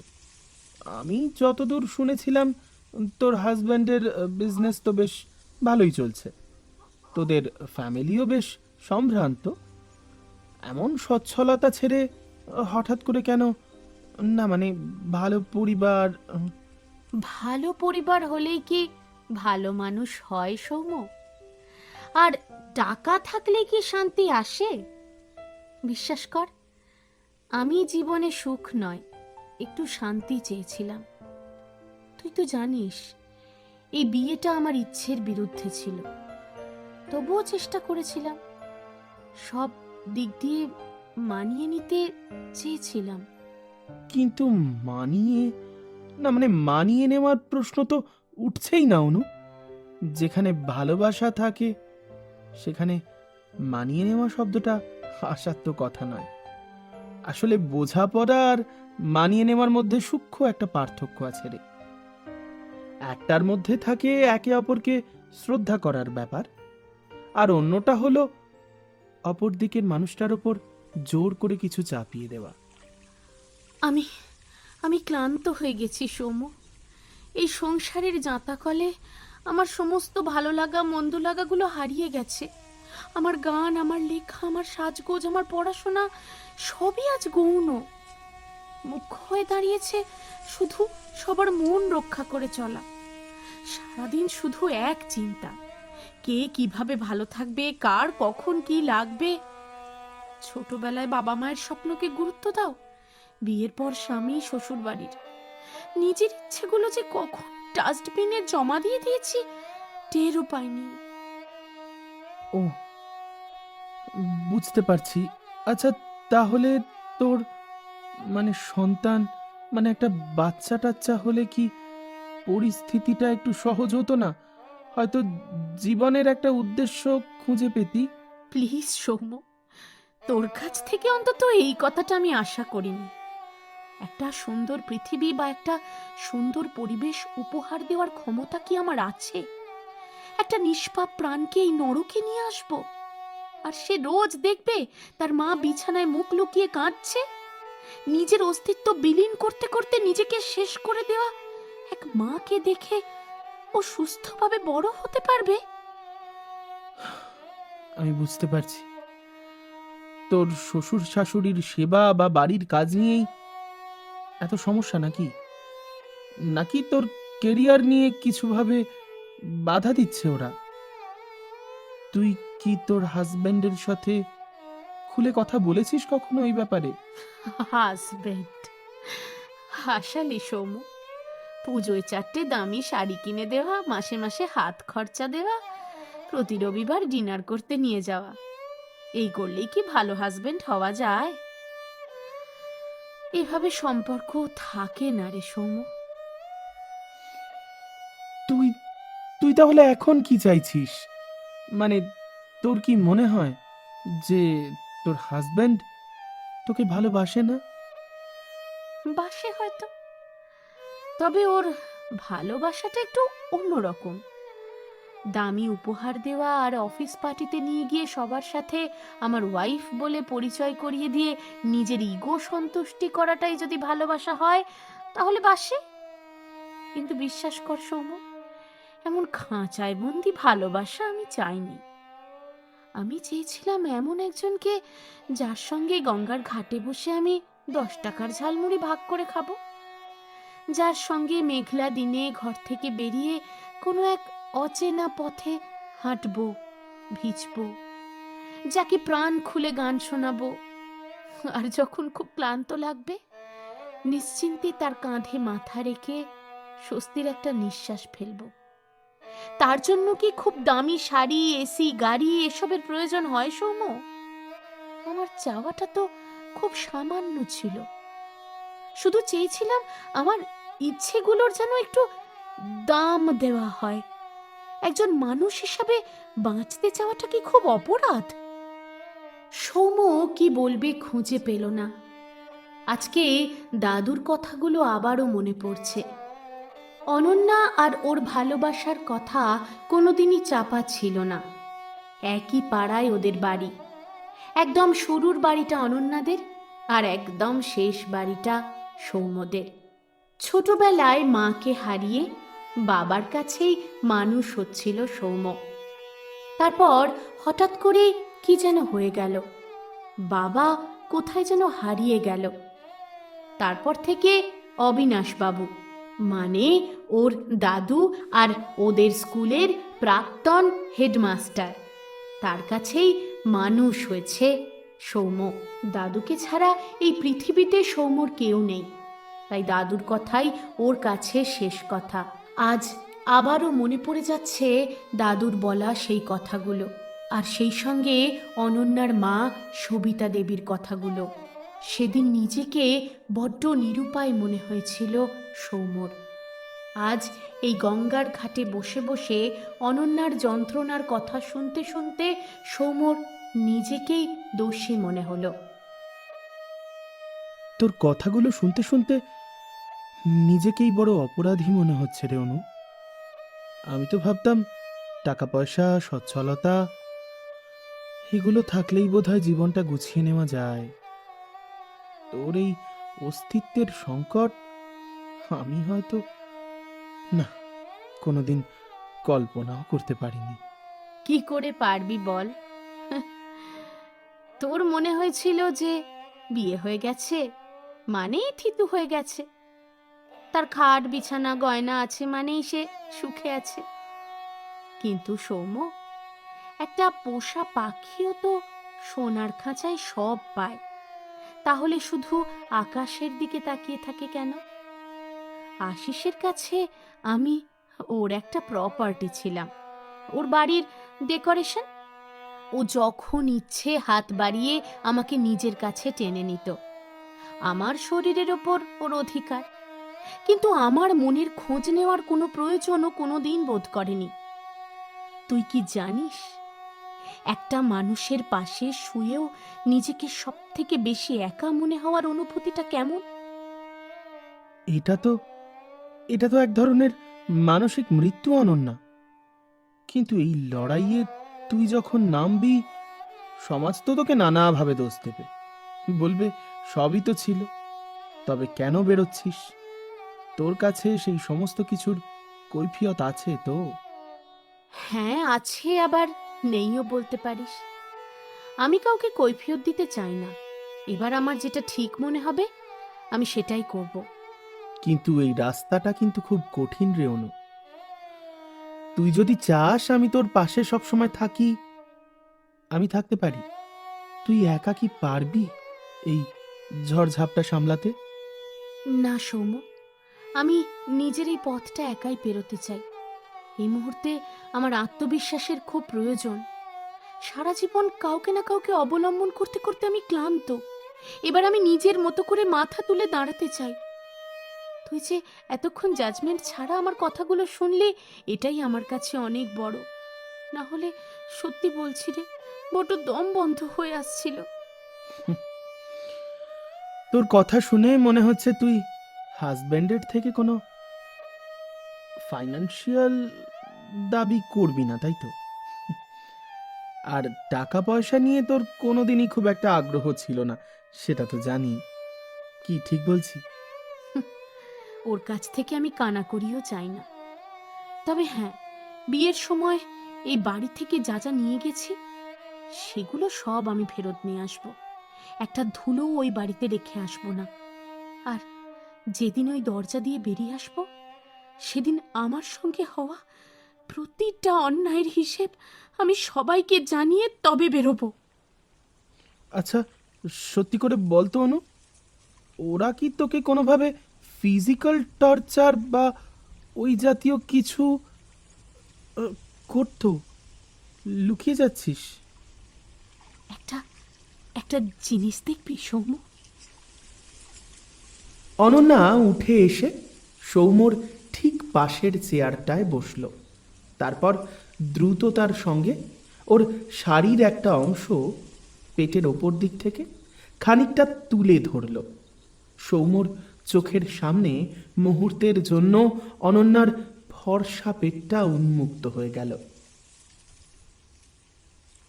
এই কি কি কি করছিস? কি পাগল হয়ে গেলি নাকি? পাবলিক প্লেসে এসব কি হচ্ছে? কেউ দেখে ফেললে কি ভাববে বলতো? একবার তাকিয়ে দেখি না, আগে কখনো দেখিসনি এমন তো নয়। তখনকার ব্যাপার অন্য ছিল অনু। এখন তুই বিবাহিত, আর আমি। কথা শেষ করতে পারল না সৌম্য। অনন্যা তার ডান হাতটা তুলে সৌম্যর বাঁ গালে রাখল, তারপর একটু জোর করেই ওর মুখটা নিজের দিকে ফেরালো। সৌম্য দেখল অনন্যার চোখ দুটো টলটলে জলে ভর্তি।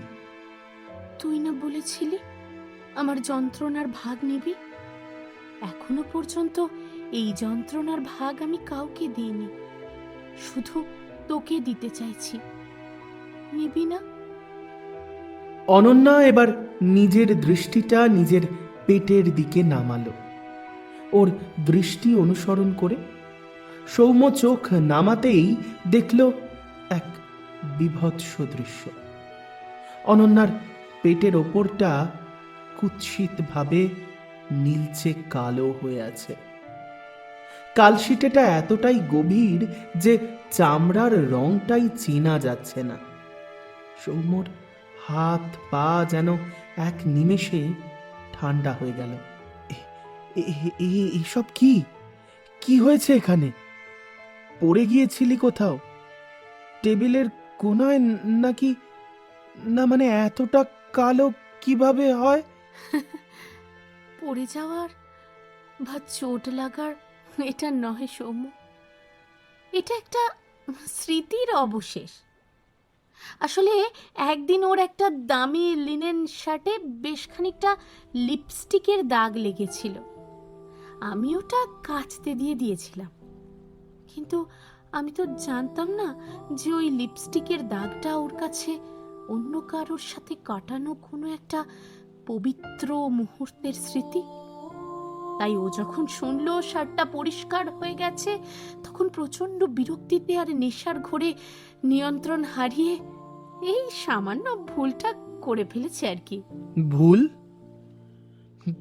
তার মানে ফিজিক্যালি টর্চার করেছে? হ্যাঁ, এই ছোটখাটো কিলচর লাথি এ তো স্বাভাবিক। দামি ডিনার, দামি উপহারের সাথে মাঝে মাঝে এই ধরনের বোনাস আসে।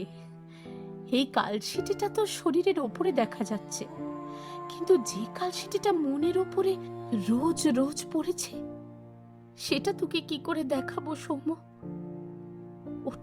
ওটাই আমার সহ্যের শেষ ছিল। এই শেষ লাথিটাই আমার ঘুম ভাঙিয়ে দিয়েছে। আমি বুঝেছি যে ওই বাড়িতে একটা কুকুরের চেয়েও আমার মর্যাদা কম। ওই বাড়ির দেওয়া অন্ন আমার গলা দিয়ে আর নামবে না রে। প্রচন্ড জানোয়ার একটা।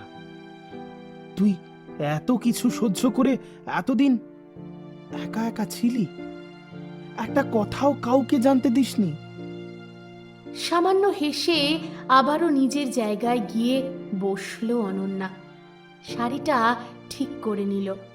তারপর মৃদু হেসে বলল, বিশ্বাস করবি, তোকে জানাতে চেয়েছিলাম। তোকে ফেসবুকে অনেক খুঁজেছি রে, হোয়াটসঅ্যাপেও চেক করতাম।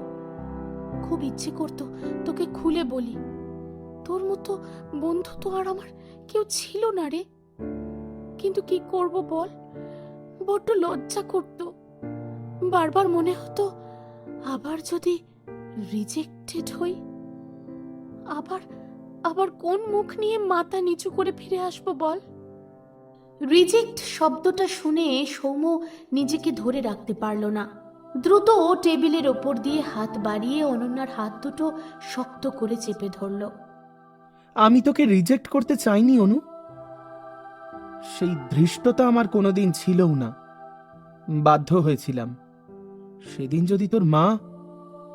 আমার মা? হ্যাঁ, তোর মা আমার দাদুর কাছে গিয়েছিলেন। আড়াল থেকে আমি সবটা শুনেছিলাম অনু। এত বছর বাদে অতীতের সব কথাগুলো অনন্যাকে জানালো সৌম্য। দেখুন মাস্টারমশাই, আপনি গুরুজন, আপনাকে আমরা যথেষ্ট শ্রদ্ধা করি, কিন্তু তাই বলে পারিবারিক ইতিহাস তো মুছে ফেলা যায় না। আমি সোজাসুজি বলতে এসেছি, আমার মেয়ের সঙ্গে আপনার নাতির এই মেলামেশা আমি একদম পছন্দ করছি না। আমি চাই না আমার মেয়ে আপনার এই পরিবারে আসুক। আমি জানি গো, আমি জানি তোমরা একটা অবস্থাপন্ন ঘর, কিন্তু ছেলে মেয়ে দুটো তো ছোটবেলা থেকে একসঙ্গে বড় হয়েছে, একে অপরকে চিনেছে। ওসব চেনা জানার গল্প উপন্যাসেই ভালো লাগে মাস্টারমশাই, বাস্তবে নয়। আমাদের কাস্টের সঙ্গে আপনাদের কোনো মিল নেই, সামাজিক স্তরেও আমরা অনেক আলাদা। এই বিয়ে কোনোভাবেই সম্ভব নয়। আর সব থেকে বড় কথা, আপনার নাতি আর অনন্যা সমবয়সী। কবে ও চাকরি পাবে, কবে সুপ্রতিষ্ঠিত হবে, ততদিন কি আমরা মেয়েকে বসিয়ে রাখবো? আমি ভালো পাত্র পেয়েছি, ওখানেই বিয়ে দেব। আপনি আপনার নাতিকে সাবধান করে দিন, ও যেন আমার মেয়ের পিছু পিছু না ঘোরে। হ্যাঁ, মা, তুমি আরেকটু ভেবে দেখতে পারতে। সৌম্য ছেলেটা খুবই ভালো, শান্ত, ওর স্বভাবটা একদম ওর মায়ের মতন হয়েছে। ওর বাবার কোনো বদগুণ বা চারিত্রিক দোষ ও পায়নি, এটুকু আমি গ্যারান্টি দিয়েই বলতে পারি। গ্যারান্টি দিয়ে কি হবে? রক্ত কোথায় যাবে মাস্টারমশাই? আজ না হলেও কাল তো সেই রক্ত কথা বলবেই। বাপের স্বভাব ছেলে পাবে না। আপনি আপনার নাতিকে আটকে রাখুন, আর যদি না পারেন তবে আমি বাধ্য হয়ে অনন্যাকে ওর বাবার সব কীর্তি জানিয়ে দেব। তখন কিন্তু বলবেন না যে সাবধান করিনি। না না না, তুমি দয়া করে ওকে কিছু বলতে যেও না।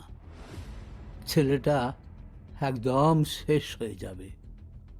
ও তো জানে ওর বাবা নিখোঁজ। আমি তোমাকে কথা দিচ্ছি মা, আমি আজই ওর সঙ্গে কথা বলবো। ও আর কোনো দিন অনন্যাকে বিরক্ত করবে না, ওর ছায়াটাও মারাবে না। তুমি শুধু এই পুরনো কথাগুলো ওকে জানতে দিও না। সবটা শোনার পর অনন্যা বেশ অবাক হয়ে গেল। তারপর বলে উঠল, তোর তোর বাবার কথা? মানে আমার মা এগুলো কেন বলেছিল? আমি তো কিছুই বুঝতে পারছি না। আমার বাবা, বলতে পারিস একরকম কনস্পিরেসি। জানিসই তো, বাবা প্রফেসর ছিলেন, আর কলেজে সে সময় রাজনৈতিক কোনো একটা চাপানুতরে একটা পলিটিক্যাল মার্ডারের মিথ্যে মামলা চাপিয়ে দেওয়া হয়েছিল। বাবা সেসবের হাত থেকে বাঁচতে এক প্রকার পলাতক, অ্যাবসকন্ডেন্ট। তারপর থেকে মোটামুটি পাড়ার আশেপাশের মোটামুটি পরিচিত মানুষজনরা সবাই আমাদের অ্যাভয়েড করেই চলতো অনু। আর তাই তোর দাদু? হ্যাঁ, তাই আমার দাদু সেদিন তোর মা চলে যাওয়ার পর আমায় ডেকে পাঠিয়েছিল। আবারও হারিয়ে যাওয়া সেই অতীতের পথেই ফিরে গেল সৌম্য। হ্যাঁ, শোনো সৌম্য, একটা কথা পরিষ্কার শুনে রাখো।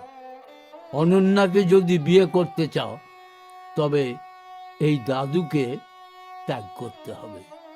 এই কি বলছো দাদু? কেন? আমি তো জানি তুমি বলেছ আগে নিজের পায়ে দাঁড়াতে। আমি কথা দিচ্ছি, আমি চাকরি পেয়ে তবেই বিয়ের কথা ভাববো। না না না, আমি চাই না, আমি চাই না এই বিয়ে হোক, কোনোভাবেই না। কিন্তু দাদু, অন্তত কারণটা তো বলবে। আমাকে আমাকে আর বেশি কথা বলিও না সৌম্য। তবে একটা কথা জেনে রাখো, তুমি যদি জোর করে বা পালিয়ে গিয়ে কিছু করার চেষ্টা করো, তবে এই বুড়ো বয়সে আত্মহত্যা করা বা নিরুদ্দেশ হয়ে যাওয়া ছাড়া আমার আর কোনো উপায়ই থাকবে না। এসব কি বলছো দাদু? তুমি ছাড়া আমার আর কে আছে এই পৃথিবীতে? তুমি কেন এভাবে কথা বলছো? কারণ কারণ আমি চাই না কেউ তোমার দিকে আঙুল তুলুক। আমরা গরিব মানুষ সৌম্য। অনন্যা হলো বড় লোকের মেয়ে।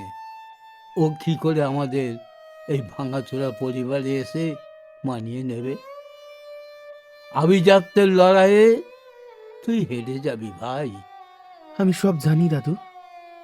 আমার বাবার কারণে অনন্যার পরিবার আমাদের এই সম্পর্ক মেনে নিতে চাইছে না, তাই তো? ও, তবে তুই সব জানিস সৌম্য? না, সবটা জানি না দাদু। তবে এটুকু জানি, আমার বাবা অপরাধ না করেও কোনো একটা অপরাধের সঙ্গে জড়িয়ে পড়েছিল, তাই বাধ্য হয়ে পালিয়ে গেছে। আর এটাও জানি, সেই অপরাধের সিকি ভাগ হলেও আমাকে তো বয়ে বেড়াতেই হবে, তাই না? আমার আশীর্বাদ তোর মাথায় থাক বাবা। তোর ভালো হবে, দেখিস দেখিস বাবা, তোর ভালোই হবে। সবটা শুনে দীর্ঘশ্বাস ফেলল অনন্যা। চোখের জল বাঁধ মানছে না। দু হাত দিয়ে চোখের জল মুছে ও হাত বাড়িয়ে সৌম্যর হাতটা ধরল। তারপর মৃদু স্বরে বলল, তারপর তারপর কি হলো?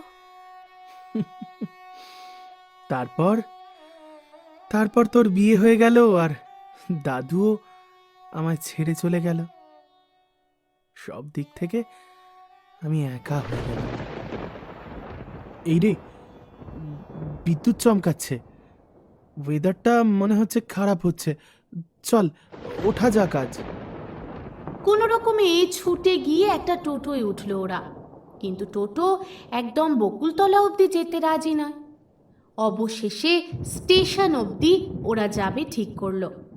তারপর ওখান থেকে দুজনে আলাদা আলাদা দুটো টোটো করে বাড়ির উদ্দেশ্যে রওনা হবে।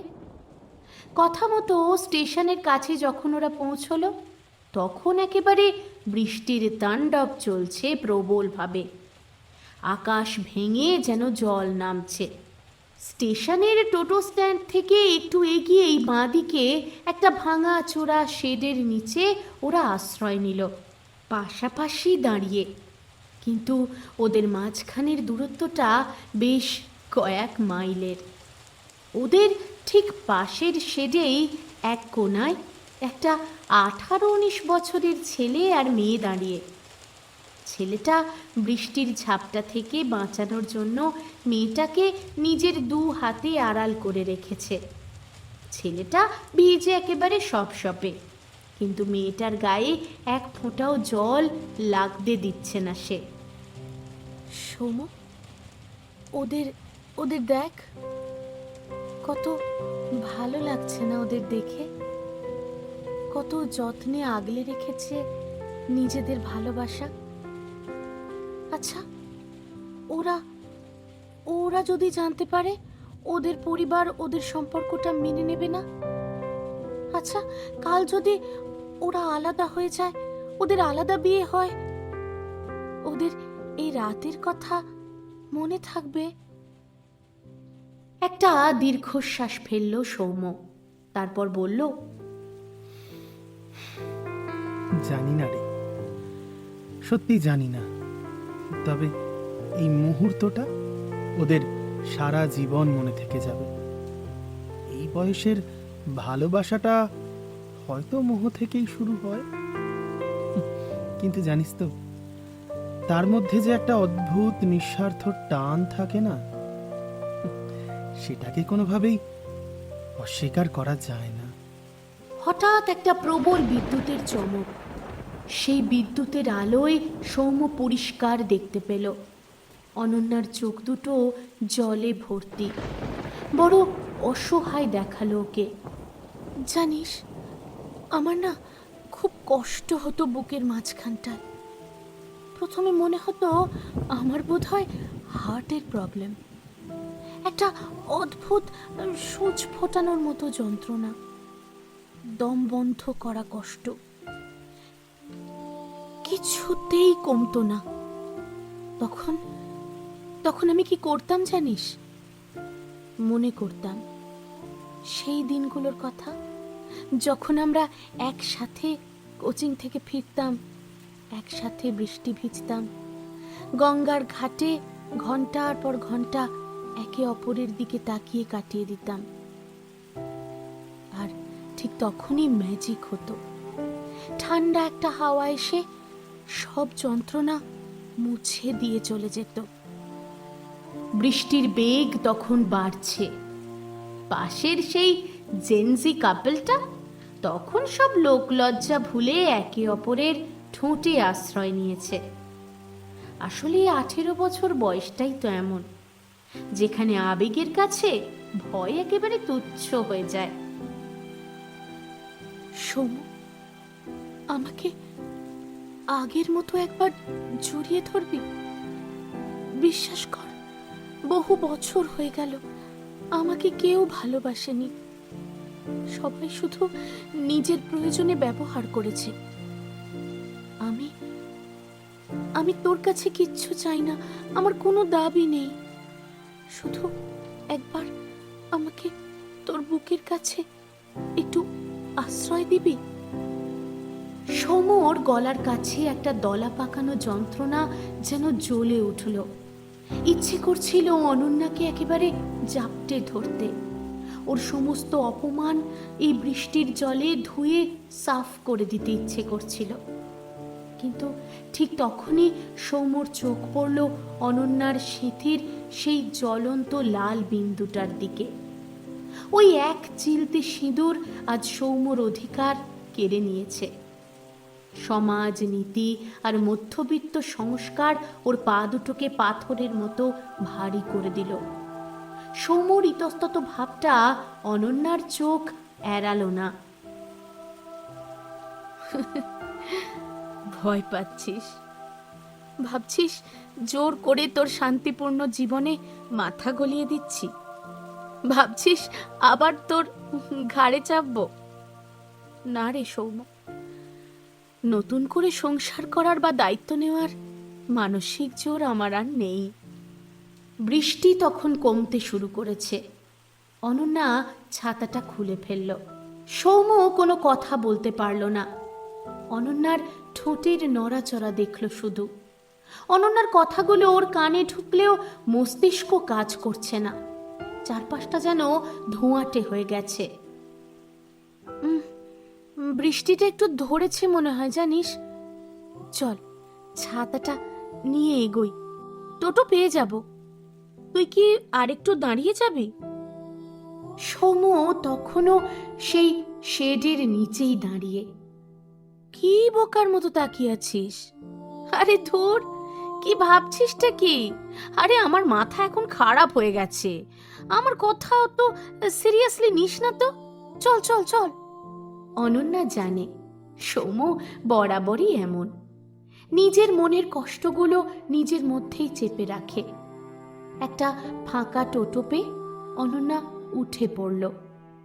টোটোটা যখন স্টার্ট দিল, সৌম্য তখন সম্বিত ফিরে পেয়ে চিৎকার করে উঠল, অনন্যা, অনন্যা, অনন্যা! দৌড়ে এগিয়ে গেল টোটোর পিছনে। কিন্তু ততক্ষণে টোটোটা বেশ কিছুটা দূরে চলে গেছে। ঝিরঝির করে বৃষ্টি পড়ছে তখনও। সৌম্য রাস্তার মাঝখানে দাঁড়িয়ে ভিজে সপসপে হয়ে গেল। বৃষ্টির জলে নাকি অনন্যার চোখের জলে? কোনটায় ও ভিজল নিজেই জানে না। শুধু এটুকু বুঝল, 5 বছর পর ও নতুন করে আরো একবার প্রেমে পড়েছে। তবে এবার যেভাবে পড়েছে তাতে বোধহয় আর উঠে দাঁড়ানোর শক্তি ওর অবশিষ্ট নেই। কি হবে এরপর? সৌম্য কি কোনো সাহসী পদক্ষেপ নেবে, নাকি অনন্যা একা হাতেই লড়াইটা লড়বে? শুনতে গেলে শুনতে হবে গল্পের পরবর্তী অংশ, শেষ বিকেলের প্রেম। পরবর্তী অংশ আগামী শুক্রবার ঠিক সন্ধে 8টা। ততক্ষণ একটু ধৈর্য ধরে থাকো আর শুনতে থাকো ভালোবাসার মরশুমের ভালোবাসায় মাখা গল্পগুলো। আর হ্যাঁ, আগামী মঙ্গলবার কুসুমকলি গল্পের দ্বিতীয় তথা অন্তিম পর্ব। জানি জানি তোমরা অপেক্ষা করছিলে। তাহলে দেখা হচ্ছে মঙ্গলবার। কখন? ঠিক 3:30 সময়। ওহো, রবিবারটা বাদ দিয়ে যাচ্ছি? না না, রবিবার তো আসবই। তুমি আমার ভ্যালেন্টাইন গল্পের শেষ পর্ব তো শুনতে হবে নাকি? আজকের গল্প শেষ বিকেলের প্রেম। গল্প পাঠে আমি অন্তরা, আমার সঙ্গে আজকে ছিল প্রীতম। গল্পের লেখিকাও আমি। এবার চলে আসি এই গল্পে যারা যারা অভিনয় করেছে। আমি আর প্রীতম তো রয়েছি, সঙ্গে ছিল শুক্লা, জিনিয়া, অতনু, চৈতালি এবং একটি বিশেষ ভূমিকায় সন্তোষ হাজরা। তাহলে এবার সময় গত পর্বে যারা সঠিক উত্তর দিয়েছিলে তাদের নাম ঘোষণার। তারা হলে স্নেহা, রাজু সাঁতরা, রাজ দে, মোহিনী ভট্টাচার্য, সৃজা মুখার্জি, সুপর্ণা পাত্র, সুপ্রিয়া মাঝি, সুমনা দত্ত, বুধিয়া নায়েক, সোনাই সাঁতরা, সীমা গিরি, মধুমিতা চ্যাটার্জি, রিয়া দাস, আয়ুষ মাখাল, সৌমেন পাত্র, কণা রোজারিও, সায়ন্তনী মণ্ডল, পায়েল খাটিয়াল দাস সহ আরও অনেকেই। এবার চলে আসি এই পর্বের প্রশ্নে। এই পর্বের প্রশ্ন হল, অনন্যার মায়ের নাম কি ছিল? সঠিক উত্তরটা যদি জানা থাকে তাহলে চটপট কমেন্ট বক্সে সঠিক উত্তরটা টাইপ করবে। কথা দিচ্ছি, প্রথম 10 জন সঠিক উত্তরদাতার নাম নিয়ে চলে আসব পরবর্তী পর্বের একদম শেষ ভাগে। তাহলে আজ এই পর্যন্তই। ভালোবাসার মরশুমের সঙ্গে থেকো। আর হ্যাঁ, ভূত চর্চাকেও ভুলে যেও না যেন। ভূত চর্চাকেও সঙ্গে রেখো।